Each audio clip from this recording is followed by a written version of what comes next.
Semangat pagi, salam anti korupsi. Hari ini kita membahas PP 99 tahun 2012. Berdasarkan pengalaman saya sebagai penyidik, PP 99 tahun 2012 ini penting ya, karena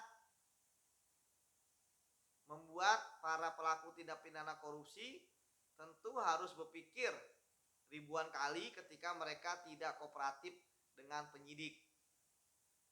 Kenapa? Karena dalam PP ini mereka pelaku tindak pidana korupsi yang sudah ingkrah berkekuatan hukum tetap itu baru bisa mendapatkan haknya sebagai warga binaan kalau dia dalam proses hukumnya itu dia bekerja sama dengan penyidik, misalnya kalau saya penyidik gitu ya, dan dia mendapatkan justice kolaborator. Nah, kenapa penting? Karena biasanya korupsi ini kan kejahatan kolektif.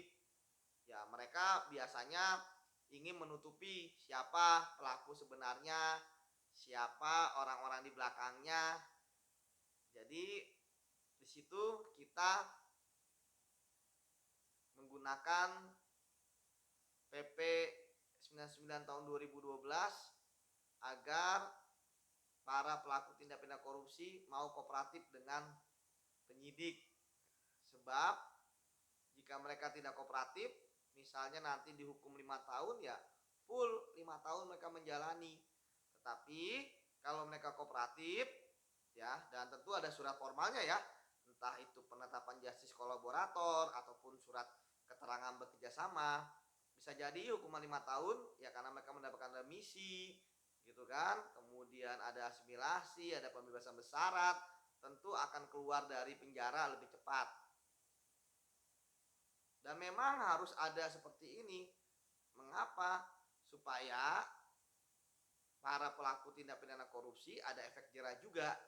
Itu yang pertama. Kemudian kedua, ya ketika mereka kasusnya terkuat, ya mereka mau kerjasama.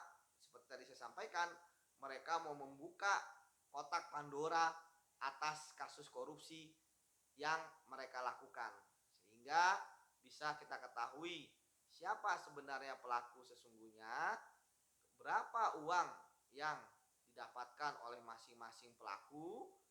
Kemudian juga yang ketiga adalah siapa tahu ada kasus besar yang diketahui oleh tersangka ini, kemudian diberitahukan kepada penyidik sehingga bisa kita bongkar. Dan juga selain kooperatif gitu ya, tentu harus membayar juga kerugian negara ataupun denda yang ditetapkan oleh pengadilan ketika putusan mereka itu divonis oleh pengadilan.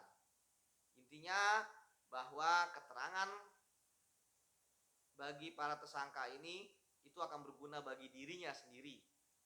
Ya kita sih sebagai penyidik ya mereka mau ngaku atau tidak ngaku ya haknya ya, nah, karena sudah diatur.